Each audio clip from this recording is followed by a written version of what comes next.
एक ऐसी mysterious plane दुर्घटना जिसके बारे में ऑफिसर से पूछे जाने पर वो मना कर देते, लेकिन उस पूरे प्रोसेस में एक लेडी बच जाती है और वो जाकर गिरती है ऐसी जगह पर जो पूरी तरीके से रेस्ट्रिक्टेड और अननेचुरल था। इस एडवेंचरस कहानी की शुरुआत होती है एक एरोप्लेन को दिखाते हुए जो कई सारे यात्रियों को लेकर हवा में उड़ते जा रहा था। वो सभी तो अपने डेस्टिनेशन की तरफ कुछ ही देर में पहुंचने वाले थे। फिलहाल तो वो प्लेन एक अनजान फॉरेस्ट के ऊपर से गुजर रही थी। किसी को नहीं आइडिया कि थोड़ी देर में कितनी तबाही होने वाली है। फिलहाल तो हमें उस प्लेन के अंदर लीसा नाम की एक लेडी दिखाई जाती है जो कि अपने बॉयफ्रेंड के साथ मौजूद थी। अब पता चला कि लीसा का ये प्लेन में पहला सफर था। इससे पहले वो एक भी बार प्लेन में बैठी नहीं थी। लीसा तो अपने बॉयफ्रेंड से ही चिपकी रहती और उसने सीट बेल्ट भी नहीं लगाए थे। पर किसी को क्या अंदाजा था कि लीसा की इतनी छोटी सी गलती उसकी जान बचा लेगी। अब जैसे जैसे प्लेन आगे बढ़ती तो उसके अंदर टर्बुलेंस महसूस होता है, उससे झटके लगते हैं जिससे कि लीसा और ज्यादा तेजी से बॉयफ्रेंड को पकड़ लेती। लेकिन इससे भी बुरा कुछ थोड़ी देर में होने वाला था। अचानक यहाँ पर पता चला कि उस बड़ी प्लेन से आकर एक छोटी प्लेन टकरा गई है। वो तो एक प्राइवेट प्लेन थी जो पता नहीं किस अमीर आदमी की होती है। लेकिन अब सिचुएशन ऐसी आ गई कि दोनों ही प्लेन एक दूसरे से टकरा गई होती हैं। उस बड़ी सी प्लेन में काफी बड़ा छेद भी हो चुका था जिससे कि सारी चीजें बाहर खींची जाने लगी। एयर होस्टेस से लेकर कई सारे यात्री तो अब नीचे गिर गए होते हैं। अब यहाँ लीसा जिसने की सीट बेल्ट नहीं लगाए थे वो भी हवा की वजह से खींची चले जाने लगी। लीसा का बॉयफ्रेंड उसे पकड़ने की कोशिश तो करता है लेकिन इतना ज्यादा फोर्स लग रहा था कि वो कुछ कर भी नहीं पाता।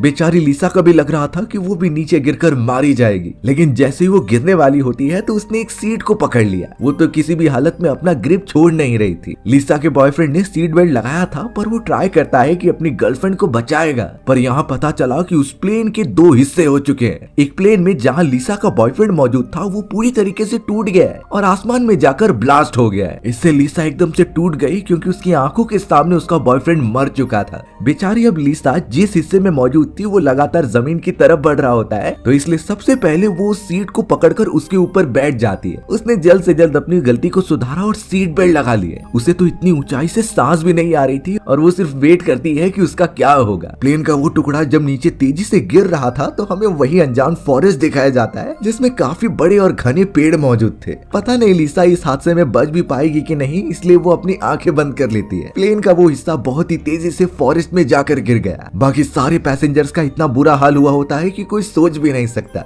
अब इस पूरी लैंडिंग के थोड़े देर बाद हमें लीसा को दिखाया जाता है जो अभी भी जिंदा थी। अच्छी बात हुई कि प्लेन का जो वो टुकड़ा था अभी भी डिस्ट्रॉय नहीं हुआ होता। सीट बेल्ट लगाने की वजह से वो यहाँ वहाँ बिल्कुल नहीं गिरी। लेकिन लीसा अभी भी पूरी तरीके से होश में नहीं होती क्योंकि मल्टीपल जगह पर उसके बॉडी फ्रैक्चर्स हुए थे। इनफैक्ट जब वो सीट बेल्ट ओपन करके उठने की कोशिश करती है तो पता चला कि उसके पैर में एक नुकीला आयरन रॉड घुस चुका है। लीसा उसे निकालने की बहुत कोशिश कर रही थी लेकिन उसे पेन तो होता ही जा रहा था। ये दर्द वो बिल्कुल सह नहीं पाती और उसका काफी ब्लड लॉस भी हो चुका था। लेकिन उसे भी पता है कि जब तक वो आयरन रॉड नहीं निकालेगी तब तक वो हिल नहीं सकती। लीसा की आवाज पूरे फॉरेस्ट में गूंजती जा रही थी और चाहे जितना भी दर्द हो वो उस आयरन रॉड को निकालने लग जाती है। कैसे भी करके बहुत मुश्किलें झेलने के बाद आखिरकार वो फ्री हो गई और सबसे पहले अब उसने अपने बॉयफ्रेंड को आवाज लगाई। लीसा को अपने साइड वाली सीट पर एक आदमी दिखाई दिया तो वो उसे जाकर चेक करती है, लेकिन वो इतना ज्यादा शॉक हो गई और वो भी इतनी बुरी तरीके से कि दिखाया नहीं जा सकता। लीसा सॉफ्ट हार्टेड थी इसीलिए इतनी सेंसिटिव चीजें देखने के बाद वो बेहोश हो जाती है। अब थोड़ी देर बाद हमें आसमान में एक रेस्क्यू टीम दिखाई गई। ये कुछ ऑफिसर्स थे जिन्हें पता चला होता है कि यहाँ प्लेन का एक्सीडेंट हुआ है, तो इसलिए वो बचे खुचे लोगों को ढूंढने के लिए आ गए। हेलीकॉप्टर की तेज आवाज सुनकर तुरंत ही लीसा को होश आ जाता है। लीसा जल्द से जल्द उस मरे पड़े हुए आदमी का स्कार्फ उठाती है और भागने लगती है हेलीकॉप्टर को अपना ध्यान आकर्षित करने के लिए। उसने जोर जोर से चिल्लाना भी स्टार्ट कर दिया और स्कार्फ को ऊपर की तरफ दिखा रही थी। ये इसलिए ताकि ऑफिसर्स को पता चल जाए कि वो यहाँ फंसी हुई है, उसे मदद की सख्त जरूरत है। अब लकीली उसमें से एक ऑफिसर का ध्यान लीसा पर चले भी जाता है और उसने तो अपने सीनियर ऑफिसर से कह दिया कि हमें वहाँ पर बचाने जाना चाहिए। लेकिन सीनियर ऑफिसर के कैलकुलेशन के मुताबिक वो प्लेन काफी एल्टीट्यूड पर थी। इतनी ऊंचाई से अगर कोई गिरेगा तो उसका बचना नामुमकिन है। तो जो पर्सन तुम्हें नीचे दिखा होगा वो वहाँ का रेसिडेंट होंगे और सिर्फ हेलीकॉप्टर को देखकर वेव कर रहे होंगे। वो जूनियर ऑफिसर इन चीजों में कुछ कह नहीं पाता और अपने सीनियर की बात मानकर वो वहाँ से निकल जाते हैं। यानी लिसा का वो प्रयत्न एकदम से बेकार गया। हेलीकॉप्टर शायद अब वापस नहीं आने वाले। बेचारी का पैर भी जख्मी था, फिर भी वो कैसे भी करके आगे बढ़ती जा रही थी। वो सभी ऑफिसर्स फॉरेस्ट का राउंड जब लगा रहे थे तो उन्हें यात्रियों की डेड बॉडी पेड़ों पर लगी मिली थी। लेकिन उस जूनियर ऑफिसर के मन में ये बात खल रही थी और वो कन्विंस कर लेता है अपने सीनियर को एक और बार राउंड लगाने के लिए। उसके हिसाब से अगर 1% भी चांस है कि लोगों को बचा सके तो हमें जाना होगा। यानी लिसा के पास एक और चांस हो सकता है। फॉरेस्ट के अंदर भी अब कई सारी छानबीन चालू हो चुकी थी उन सारे सर्वाइवर्स को बचाने के लिए। हमें अब लिसा की मदर दिखाई जाती है जिसका नाम रिल था। रिल को जैसे ही इस दुर्घटना के बारे में पता चला तो वो ऑफिसर से पूछने आने लगी। वो लगातार अपनी बेटी की डिटेल्स बताते हुए उसके बारे में पूछती है, लेकिन ऑफिसर्स बार बार इन चीजों को टालते जा रहे थे। वो कह रहे होते हैं कि तुम्हारी बेटी का रोड एक्सीडेंट हुआ है और उन्हें इस बारे में बिल्कुल नहीं आइडिया। लेकिन यहाँ रिल को भी ये साफ पता था कि उसकी बेटी कोई रोड दुर्घटना में नहीं है, वो तो अपने बॉयफ्रेंड के साथ प्लेन में मौजूद थी। इस मोमेंट पर पता चल रहा था कि ऑफिसर्स कुछ तो छुपा रहे हैं। वो इस पूरे प्लेन एक्सीडेंट को पता नहीं क्यों कोई छोटा मोटा रोड एक्सीडेंट बता रहे हैं। अब इसके पीछे कौन सी डार्क रियलिटी है ये थोड़ी देर में पता चलने वाली है। लिसा तो अभी भी कैसे भी करके फॉरेस्ट में आगे बढ़ती जा रही थी। उसके घायल पैर बहुत ज्यादा जवाब देने लगे थे, लेकिन वो अपने मन में यही सोच रही थी कि उसका बॉयफ्रेंड अभी भी जिंदा हो सकता है। अगर वो प्लेन के दूसरे टूटे वाले हिस्से को देख ले तो हो सकता है कि उसका बॉयफ्रेंड जिंदा मिल जाए। यानी जब तक वो अपने बॉयफ्रेंड की डेड बॉडी अपनी आंखों से नहीं देखेगी तब तक उसे श्योरिटी नहीं मिलेगी। तो इसी चक्कर में वो चारों तरफ घूमकर देखने लगी। अब थोड़ी दूरी पर आने के बाद अचानक कुछ हलचल होती है। लिसा जब पेड़ के पीछे से देख रही थी तो पता चला कि सामने की तरफ एक टाइगर मौजूद है और वो शायद इतने सारे लोगों की डेड बॉडी देखकर वहां खाने पहुंच गया है। लिसा धीरे धीरे पीछे हटने लगी है क्योंकि एक बार अगर टाइगर ने उसे देख लिया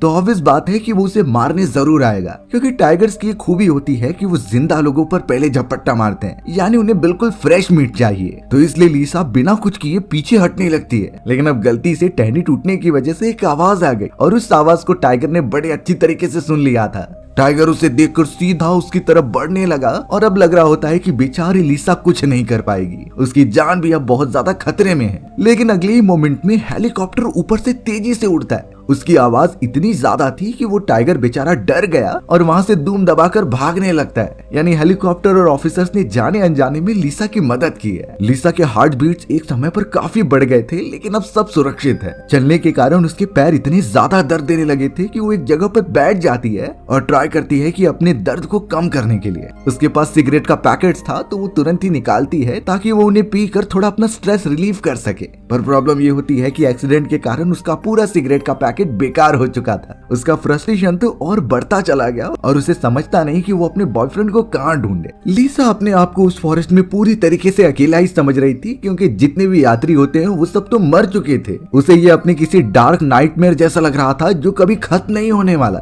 लेकिन तभी अचानक लिसा की नजर एक टहनी पर गई। वो टहनी बहुत ही ज्यादा सूख चुकी थी और टूट जा रही थी। जैसे लगातार घूरते रहने के बाद वो कुछ सोचने लगती है। उसे प्लेन एक्सीडेंट होने से पहले का ही मोमेंट याद आने लगा। वो प्लेन की डायरेक्शन को नोटिस कर रही थी कि वो किस जगह पर जा रहे हैं। तो लिसा के दिमाग में आया कि वो वेस्ट डायरेक्शन की तरफ बढ़ रहे थे। अगर वो कैसे भी करके वेस्ट डायरेक्शन किस तरफ आ रहा है वो पता लगा ले तो उस जगह पर आगे बढ़ सकती है। हो सकता है कि वहाँ पर प्लेन का दूसरा टुकड़ा मौजूद हो, पर अब सबसे पहले उसे डायरेक्शन पता करनी थी। आसपास जब उसने नजर घुमाई तो पता चला वहाँ पर एक टेडी बेयर मौजूद है। उसे निकाल कर अच्छी तरीके से देखने के बाद पीछे एक पिन होती है। अब जिसे ये एंशिएंट टेक्निक नहीं पता तो बता दूं कि इससे हम डायरेक्शन पता कर सकते हैं। इसके लिए सबसे पहले हमें एक पिन लेनी है और उसे मैग्नेटाइज करना है। यानी कुछ देर के लिए उस पिन को अपने कपड़ों से घिसते रहिए। वह पूरी तरीके से मैग्नेटाइज होते ही पेड़ की एक पत्ती लीजिए और उसके ऊपर रखकर पानी में डाल दीजिए। हमें तब तक वेट करना है जब तक वो पत्ती अपने आप हिल नहीं जाती। अगर वो एक जगह पर स्टक हो चुकी है तो इसका मतलब है कि हमें डायरेक्शन पता चल गई है। उस पिन का एक साइड नॉर्थ डायरेक्शन डिक्टेट करता है तो दूसरा साइड साउथ डायरेक्शन, यानी इससे ऑलमोस्ट आधे से ज्यादा डायरेक्शन की जानकारी तो हो ही गई थी। तो यही सेम चीजें लिसा ने भी अप्लाई की और कैसे भी करके डायरेक्शन का पता लगा लिया। यानी अब वो कैसे भी करके वेस्ट डायरेक्शन की तरफ बढ़ती चली जाएगी। उसने सबसे पहले अपने काम की चीजें रख ली और जो लोग वहाँ पर मर चुके थे उनके कपड़े अपने पास रख लिए। हील्स को उसने अच्छी तरीके से तोड़ दिया था, क्योंकि फॉरेस्ट में हील्स पहनकर चल पाना बहुत मुश्किल है। वो कैसे भी करके पेड़ों के सहारे आगे बढ़ती रहती, क्योंकि क्योंकि उसके पैर का जख्म तो अभी भी ठीक नहीं हुआ था। आखिर वो ऐसी कंडीशन में फंस जाएगी इसका उसने कभी अंदाजा भी नहीं लगाया था। पर यह साफ कहा जा सकता है कि लिसा एक बड़े खतरे में है, क्योंकि फॉरेस्ट के अंदर कई जंगली जानवरों के साथ साथ ऐसी जगहें हैं जो इंसानों की जान लेने से पीछे नहीं हटेंगे। पता नहीं सिक्योरिटी ऑफिसर्स क्या कर रहे हैं और वो उसे रेस्क्यू करने आएंगे भी कि नहीं। लिसा तो अब लगातार उसी डायरेक्शन में चलती रहती है और उससे कई सारे पेड़ टूटे हुए दिखाई दिए। अब वो अंदाजा लगाने लगी कि शायद प्लेन का दूसरा हिस्सा यहीं पर गिरा होगा, यानी एक्चुअल में वो सही डायरेक्शन में आगे बढ़ रही है। लेकिन अचानक उसका पैर फिसलता है और वो नीचे गिर गई।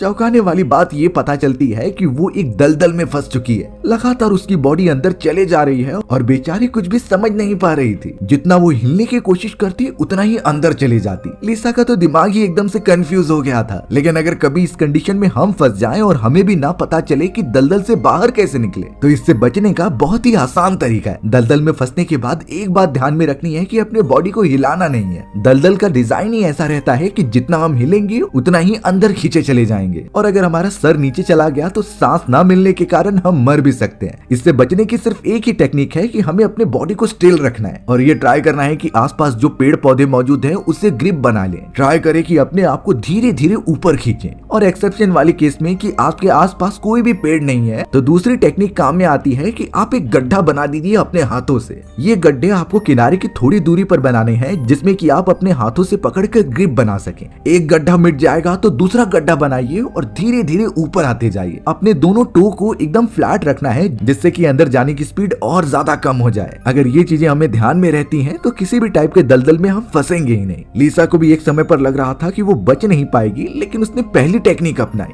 यानी आसपास मौजूद कुछ पेड़ पौधों को उसने पकड़ लिया और धीरे धीरे अपनी तरफ खींचने लगी। अच्छा हुआ कि वो छोटा सा पौधा इतना स्ट्रॉन्ग था और फाइनली लिसा उस दलदल से बाहर निकल ही गई। पर उसकी एनर्जी इस पूरे प्रोसेस में काफी डाउन हो चुकी थी। वो तो अब ठीक से चल भी नहीं पाती, पर उसे अपने बॉयफ्रेंड को ढूंढना तो होगा ही। अब ट्रैवल करते हुए थोड़ी चढ़ान वाला इलाका आ जाता है, यानी यहाँ से उसे ऊपर चढ़ना होगा और मिट्टी तो वहाँ की कई ज्यादा फिसलनदार थी। फिर भी इन चीजों के बारे में बिना सोचे वो ऊपर चढ़ने तो लग जाती है, पर इन चीजों में उसकी परेशानी की सिर्फ शुरुआत हो रही थी। जैसे ही वो आधे रास्ते से ऊपर चढ़ जाती है तो उसका पैर फिसल गया और वो बहुत तेजी से नीचे आकर गिरने लगी। एक तो उसके पैर पर चोट लगी भी थी और मिट्टी में कई सारे पत्थरों की वजह से उसके बॉडी पर खरोंचे भी आ जाती हैं। लिसा की ऑलमोस्ट पूरी बॉडी सुन्न पड़ चुकी थी इस गिरने के कारण। नीचे पहुंचकर जब वो ऊपर दिख रही थी तो वो यही सोचती है कि अब उसे वापस चढ़ना होगा। इस बार उसने लकड़ी का सहारा लिया और फिर चढ़ना स्टार्ट कर देती है, मानो कि ये पूरा फॉरेस्ट और एनवायरनमेंट लिसा का टेस्ट ले रहे हो कि वो ऐसी कंडीशंस में सरवाइव कर भी पाएगी कि नहीं। इतनी सारी कठिनाइयों के बावजूद भी लिसा आगे बढ़ती रहती है, पर शायद एक परेशानी खत्म होती तो दूसरी सामने आ जाती, क्योंकि लिसा ने जब सामने की तरफ देखा तो पता चला वही टाइगर जो उससे पहले मिला था वो वहाँ पर आराम से बैठा हुआ है। अगर इस बार शायद उस टाइगर ने लिसा को देख लिया तो वो उसे झपट्टा मारकर खा ही जाएगा। लिसा के अंदर डर साफ दिखाई दे रहा था, इसीलिए वो साइड से जाती है बिना कोई हलचल किए। उसे लग रहा था कि टाइगर उसे नहीं देख पाएगा क्योंकि उनके बीच में थोड़ा डिस्टेंस मौजूद होता है। लेकिन लिसा को क्या अंदाजा कि टाइगर्स के सुनने की शक्ति बहुत ही ज्यादा होती है। जैसे ही लिसा आगे बढ़ती है और उसके चलने की आवाज आती है तो टाइगर उसकी तरफ देखने लगा और अब लिसा को भी समझ गया कि टाइगर उसके पीछे आ रहा है। उसने तुरंत ही अपनी स्पीड काफी बढ़ा दी और अपनी जान बचाने के लिए भागने लगी। टाइगर भी धीरे धीरे अपनी स्पीड में आने लगता है और बड़े बड़े जंप लगाता है। ऑब्वियस बात है कि रनिंग में लिसा टाइगर से बिल्कुल जीत नहीं सकती। एक मोमेंट पर अगर उसने झपट्टा मारा तो वो कुछ भी कर नहीं पाएगी। लेकिन कुछ देर तक यूं ही भागने के बाद अचानक लिसा एक गड्ढे में गिर जाती है। वो गड्ढा दो चट्टानों के बीच में बना हुआ था और ज्यादा गहरा नहीं होता, लेकिन इसी चीज ने लिसा की जान बचाई उस टाइगर से। टाइगर ढूंढता ही रह गया ऊपर की तरफ, लेकिन लिसा नीचे गिरकर बेहोश हुई थी। और बाद में जब लिसा ने अपनी आंखें खोली तो वो अपने आप को उस गड्ढे में पा रही थी। वो तो यही होप करती कि वो टाइगर वहां से चला जाए। वो महसूस करती है कि उसके पैर में और भी ज्यादा चोट लग चुकी है, अब तो शायद वो प्रॉपर चल भी नहीं पाएगी। लेकिन तभी अचानक उसे झाड़ियों में से आवाज सुनाई दी। ये कोई और नहीं बल्कि वो टाइगर होता है जो कि आसपास लिसा को ही ढूंढ रहा था। लेकिन लिसा बिना कोई हलचल किए उस गड्ढे के कोने में चली जाती है। टाइगर को महसूस तो हुआ कि वहाँ पर कोई तो है, लेकिन वो गड्ढे के अंदर प्रॉपरली देख नहीं पाता। फाइनली उस टाइगर को कुछ नहीं मिला तो वो उस जगह से चला गया। धीरे धीरे रात होने लगी थी और लिसा को कैसे भी उस गड्ढे से बाहर निकलना था। अब थोड़ी छान छानबीन करने के बाद उसे वहाँ पर एक लाइटर मिलता है। उस लाइटर को देखकर क्या पता क्यों उसे काफी खुशी होने लगी, क्योंकि उसके पास एक सिगरेट मौजूद थी और इससे वो सिगरेट पी सकती है। यानी इतनी जानलेवा कंडीशन में भी उसे सिगरेट पीने की पड़ी है। पर ऐसी कंडीशंस में आपकी आखिरी जो ख्वाहिशें होती हैं उसे पूरी कर लेनी ही चाहिए। यानी लिसा की थिंकिंग यही थी कि वो मरने वाली है और आखिरी समय में उसे जो अच्छा लगता है वो वही करेगी। रात का समय हो चुका था और लिसा ने लाइटर की मदद से आग जलाई। गर्माहट मिलने की वजह से उसकी बॉडी अच्छा फील कर रही थी और उसने सिगरेट भी पीना स्टार्ट किया। लकीली उसे वहाँ पर एक कैन फूड मिल जाता है जो एक्सपायर नहीं हुआ था और उसी प्लेन के अंदर से गिरा होता है। तुरंत ही उसने वो चीजें खाना स्टार्ट कर दिया। लिसा जैसे जैसे खाना खा रही थी लग रहा था कि वो ताकतवर हो रही है। यानी एक्सीडेंट के बाद जो उसे वीकनेसेस महसूस हो रही थी अब सब दूर हो जाती है। उसके अंदर हिम्मत दिखाई दे रही थी कि अब वो फॉरेस्ट पार करके जा सकती है, लेकिन अभी भी उसके लिए अनजान खतरे बाकी थे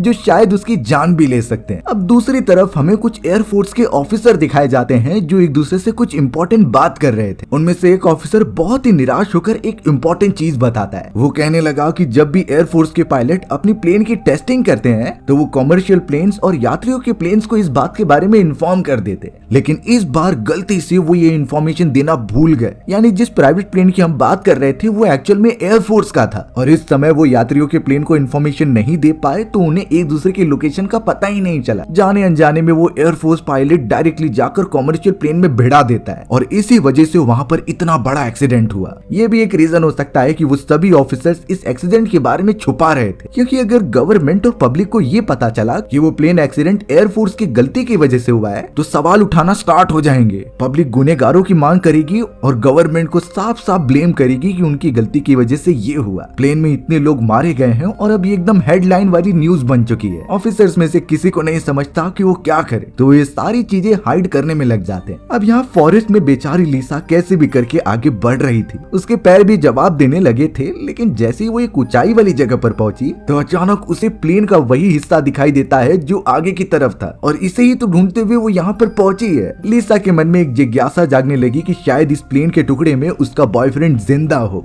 एटलीस्ट वो उसे देख लेगी तो उसे कंफर्मेशन मिल जाएगा। उसकी पूरी बॉडी जो इतना ज्यादा थक चुकी थी अचानक उसमें शक्ति आ जाती है। वो जल्द से जल्द वहां जाकर देखना चाहती थी, लेकिन अभी भी उसके सामने एक चैलेंज है, क्योंकि प्लेन का जो वो टुकड़ा था वो दूसरी तरफ होता है और बीच में एक नदी थी जिसका बहाव काफी तेज था। यानी लिसा को वहां पहुंचने के लिए इस नदी को पार करना होगा, जो ऑब्वियसली इजी काम नहीं होने वाला। लेकिन लिसा के पास कोई ऑप्शन होता नहीं और अपने बॉयफ्रेंड को बचाने के लिए वो उस नदी में भी कूद जाती है। शुरुआत में तो उससे कुछ प्रॉब्लम नहीं हुई, लेकिन जैसे जैसे वो अंदर जा रही थी पानी का बहाव उसे अपने साथ आगे लेकर जाने लगा। उसके पैर अब बहुत ही ज्यादा दर्द दे रहे थे और अब तो वो ठीक से बैलेंस भी नहीं कर पाती। लग रहा था कि वो उसी बहाव के साथ आगे निकल जाएगी, लेकिन लिसा यहाँ पर हार नहीं मानती। उसके बॉडी में जितनी भी जान बची थी वो उसकी मदद से अपने आप को आगे पुश करती। इसी तरीके के प्रयत्न के कारण आखिरकार वो किनारे पर पहुंच जाती है और एक बड़े से पत्थर को पकड़कर दूसरी तरफ पार कर जाती है। वो तो प्लेन के आगे वाले हिस्से को साफ देख पा रही थी जिसके विंडोज पर खून के धब्बे लगे हुए थे। यानी उस प्लेन के पायलट्स भी अब तक शायद बच नहीं पाए हैं। अंदर की तरफ कई सारे यात्रियों की डेड बॉडीज थी,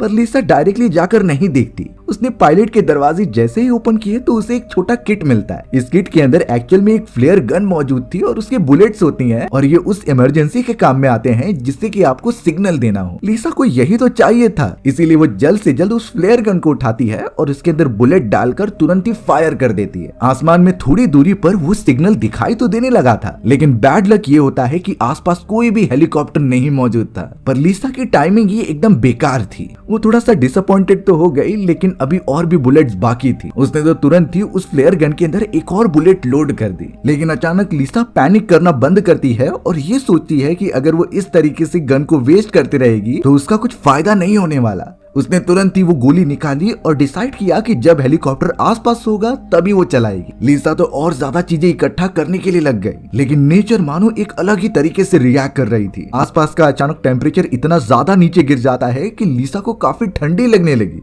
बेचारी अब उसके पास ज्यादा कपड़े भी नहीं थे कि वो उसे ओढ़कर अपनी बॉडी को गर्माहट दे। उसने तुरंत ही सारी लकड़ियां जमा की ताकि वो आग जला दे, पर अब वो लाइटर चालू ही नहीं होता। ऑब्वियस बात है कि पानी लगने के कारण वो काम करना बंद कर दे रहा है, यानी अब वो आग भी नहीं जला सकती और अब सामना करना होगा इतनी कम टेम्परेचर का। लिसा का दिमाग एकदम से काम करना बंद कर रहा था, फिर भी उसने एक पॉलिथीन बैग उठाया और अपने सर के अंदर डाल दिया। ये इसलिए ताकि उसका दिमाग नॉर्मल टेम्परेचर पर रहे और अच्छी तरीके से काम करे। वो तुरंत ही उस जगह पर लेट जाती है और ठंड तो मानो रुकने का नाम ही नहीं ले रही थी। इतनी बुरी तरीके से वो वहीं पर बेहोश हो गई। पता नहीं वो कैसे बचेगी, लेकिन हमें फॉरेस्ट के दूसरे वाले इलाके में दिखाया जाता है। उस जगह पर लिसा की मदर रिल और लिसा के बॉयफ्रेंड के पेरेंट्स भी आए थे। वो अपने बच्चों के लिए बहुत ही ज्यादा परेशान हो रहे होते हैं और अंदर जाकर देखना चाहते थे, लेकिन ऑफिसर्स ने फॉरेस्ट को पूरी तरीके से घेराबंदी कर दी थी। उनके अकॉर्डिंग कोई भी अंदर नहीं जा सकता जब तक ऑफिसर्स की जांच कंप्लीट ना हो जाए। यहाँ तक कि विक्टिम्स के फैमिली को भी अंदर जाने से रोका जा रहा था। लिसा के बॉयफ्रेंड की मदर, जिसका नाम कैली होता है, वो कई बार रिक्वेस्ट करती है, लेकिन आखिर में उन्हें मना ही कर दिया जाता है। लिसा के बॉयफ्रेंड के फादर, जिनका नाम स्टुअर्ट था, वो भी काफी परेशान थे, पर स्टुअर्ट की कुछ सीनियर ऑफिसर से पहचान थी। उसे लगने लगा कि एटलीस्ट वो सब उसकी मदद कर सकते हैं उनके बच्चों को पता करने के लिए, पर वो इस तरीके से वेट बिल्कुल नहीं कर सकते थे। कैली एज अ मदर बहुत ही ज्यादा फ्रस्ट्रेट हो चुकी थी, इसलिए उसने किसी चीज के बारे में नहीं सोचा और तुरंत ही गाड़ी चालू करके उस रेस्ट्रिक्टेड एरिया के अंदर घुस गई। सारे ऑफिसर्स एकदम चौंक गए थे और अपनी जीप लेकर तुरंत ही उसका पीछा करने लगे। कैली, जो इतना अच्छा ड्राइविंग कर पा रही थी, वो सीधा फॉरेस्ट के कई रास्तों से ट्रेवल करते हुए उस बेस कैंप तक पहुंच गई, जहां हेड ऑफिसर्स अपनी इन्वेस्टिगेशन कर रहे थे। जल्द से जल्द बाकी ऑफिसर्स भी वहां पहुंचकर कैली और स्टुअर्ट को पकड़ लेते, पर स्टुअर्ट का पहचान वाला सीनियर तो उसी जगह पर मौजूद था, इसीलिए सीनियर्स उसे छोड़ने के लिए कह देते हैं। जल्द से जल्द रिल, कैली और स्टुअर्ट को ऑफिस के अंदर बुलाया जाता है और वही सेम ऑफिसर्स उन्हें केस के बारे में डिटेल दे रहा था, क्योंकि उसे पता होता है कि ये सब पेरेंट्स परेशान है अपने बच्चों के लिए, इनके ऊपर जोर जबरदस्ती बिल्कुल नहीं की जा सकती। तीनों पेरेंट्स काफी ज्यादा शॉक में थे जब उन्होंने सुना कि सच में उस प्लेन का एक्सीडेंट हुआ है और रेस्क्यू टीम वहां पर गई भी थी, लेकिन उन्हें कोई जिंदा ही नहीं मिला। लेकिन लिसा और उसके बॉयफ्रेंड के दोनों ही पेरेंट्स अपने बच्चों की मौत पर भरोसा नहीं कर रहे थे। वो जब तक अपनी आंखों से नहीं देख लेंगे उन्हें तसल्ली नहीं मिलेगी। ऑफिसर्स ने उन्हें इंश्योरिटी दी कि हम अपनी इन्वेस्टिगेशन जारी रख रहे हैं। लिसा और उसके पेरेंट्स ने अपने अपने बच्चों की फोटोग्राफ्स भी उन्हें प्रोवाइड कर दी।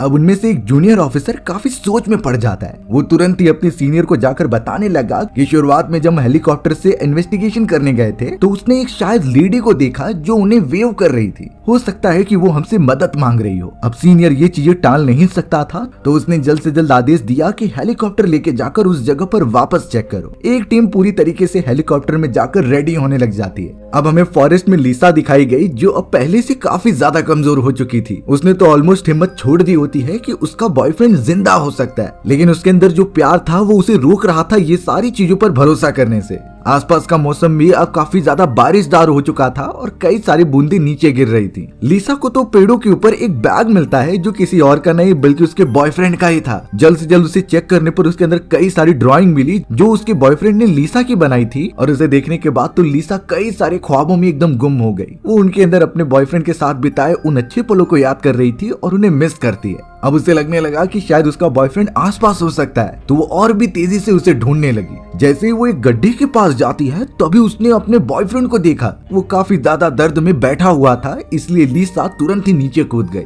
उसका पैर दर्द तो दे रहा था, लेकिन उसने बिल्कुल ध्यान नहीं दिया। वो तुरंत ही जाकर अपने बॉयफ्रेंड के गले लग जाती है और खुश होती है कि वो जिंदा है और बच जाएंगे। ऊपर से लगातार हेलीकॉप्टर की आवाज भी आ रही थी, यानी अब सब कुछ सॉर्टेड है। लेकिन ये रियलिटी नहीं होती, ये सब लिसा की इमेजिनेशन थी। एक्चुअल में लिसा अपने बॉयफ्रेंड के साथ मौजूद थी, वो बिल्कुल भी रिएक्ट नहीं करता और उसकी पूरी बॉडी ठंडी पड़ गई थी, यानी उसका बॉयफ्रेंड मर चुका है। लिसा को जब ये रियलिटी पता चली तो वो कूट कूट कर रोने लगी। वो ये एक्सेप्ट ही नहीं कर पा रही थी कि ऐसी भी चीजें हो सकती है। पर ऑब्वियस बात है कि इतने खतरनाक एक्सीडेंट में किसका भी बचना नामुमकिन है। वो खुशनसीब है कि अभी तक वो जिंदा है। लिसा तो हिम्मत हार चुकी थी और वहीं पर रुकने का डिसाइड करती है, लेकिन ये उसकी डेस्टिनेशन नहीं है। वो कुछ देर तक ऐसे ही रही, लेकिन बाद में उसे रियलाइजेशन हुआ कि उसे निकलना पड़ेगा। अगर उसका बॉयफ्रेंड यहाँ होता तो वो चाहता कि वो बच जाए, इसलिए लिसा उसे आखिरी बार अलविदा कह के वहाँ से निकलने का ट्राई करती है। चारों तरफ पानी जम रहा था और वो फिसलनदार हो चुकी थी, जिससे कि गड्ढे से से बाहर निकलना मुश्किल होता है। बट वहीं दूसरी तरफ हमें ऑफिसर्स की वो बड़ी सी टीम दिखाई गई। सभी ऑफिसर्स चारों तरफ यही ढूंढ रहे थे कि कोई मिल जाए और वो उन्हें बचा कर लेकर जाए। अब उनमें से एक सीनियर ऑफिसर वही टूटे हुए प्लेन के पास आ जाता है और उस बुलेट को सूंघने लगता है। उससे पता चल रहा था कि ये बुलेट अभी अभी चलाई गई है, यानी आसपास कोई मौजूद है जो जिंदा है। उनकी इन्वेस्टिगेशन और ज्यादा तेज हो गई।